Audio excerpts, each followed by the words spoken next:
He stole his brother's birthright. And then we go later on, we see this guy named David. King David. You think, great, King David. But then he married Bathsheba. Why? Because he kind of had to. And she was already married, but not to David. And so he committed adultery with her, and then her husband would have played ball, so he had him murdered. Yes.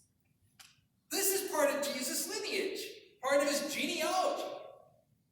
There's later on, generations later, we have this guy named Manasseh, who was a king for a very, very long time.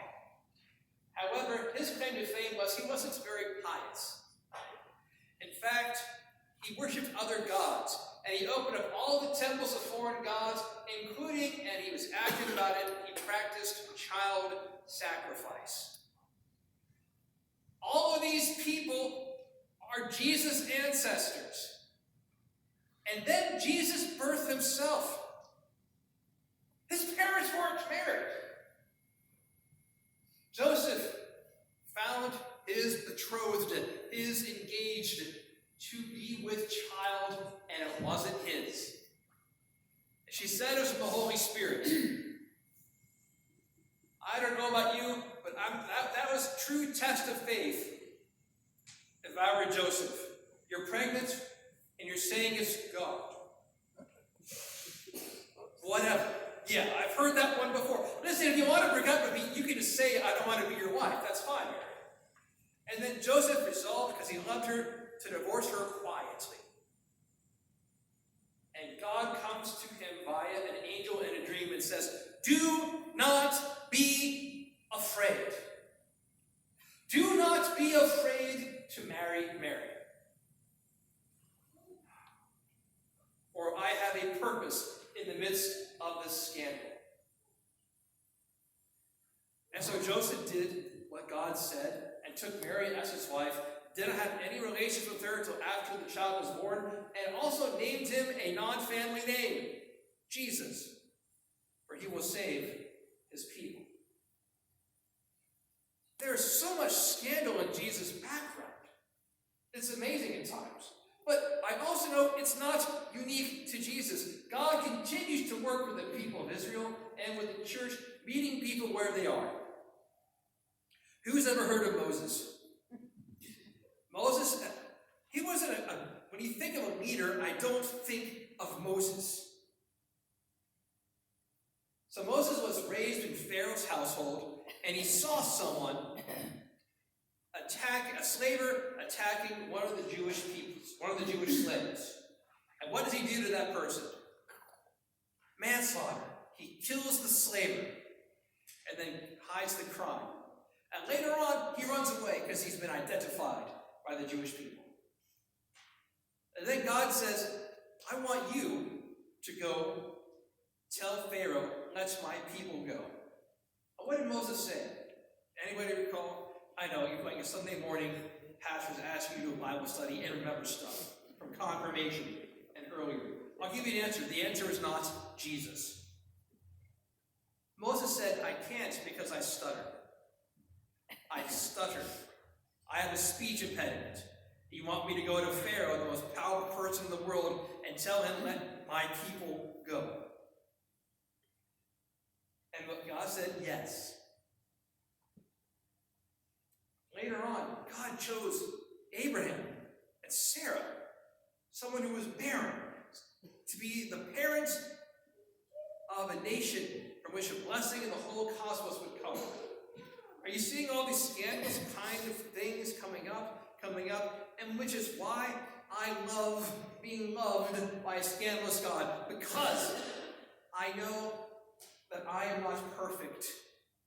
I might like to think that I am, but I know I'm not. I know some people have said, oh, Pastor Chris, when you get preaching once in a while, you get excited and we can't understand you. Just call me Moses at times. I'm not always the most likable. I'm not always the most wise. Sometimes I'm a wise guy as opposed to something else.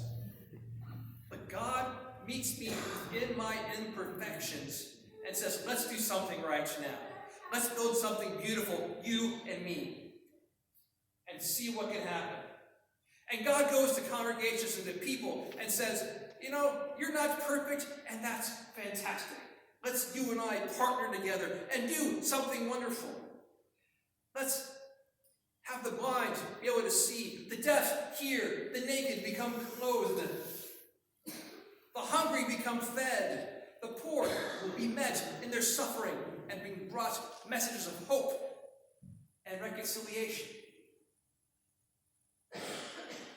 See, I love being loved by a scandalous God because God will use various means to further the gospel, and that we don't have to be perfect. We don't always have to have the right answer. We don't always have to know what's coming up next with our 5-stage plan. What we need is the God who meets us in the midst of our imperfections and says, come with me, journey with me, prepare the way. And I take solace in that because the pressure is off. I don't have to have all the answers. I don't have to have all the things to say. I can be walking with my good and loving God who walks with each of us this day. Roughly 50 years ago, when the pastors of the LCA in this area said there should be a church in Heath, do you think they had all the answers? Some of you probably say yes, our first pastor was fantastic. You pale in comparison, because that's always what history is, isn't it? They did it. Let me give you a heads up. They did it. They took a step of hope and faith that in the midst of their imperfections, God would make them perfect. We take that lesson, and in our journeys of life, let us too stride boldly in the midst of what we apparently think is scandalous, and realize it might become scandalous in our sensitivities, but as an active, vital step where God meets us within our imperfections and brings water to the desert, brings life from death, brings joy from despair. We celebrate wonderful things. Let us this day celebrate and take hope that God is with us in the midst of our scandals and calls us to go forth. Is it always going to be for certain where we're going to go? No. Are we always going to have the right answers? No. But we can take hope in what God says.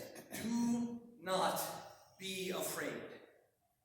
We might not have this, but God does. Do you know how many times, roughly, God says, do not be afraid in the Gospels? It's over 50. Over 50 times. Through various means, God calls us to not be afraid. Let us not be afraid this day. Let us let God into our imperfections and go forth and see what God will lead us and how and to where God will lead us as we prepare for Christ's coming.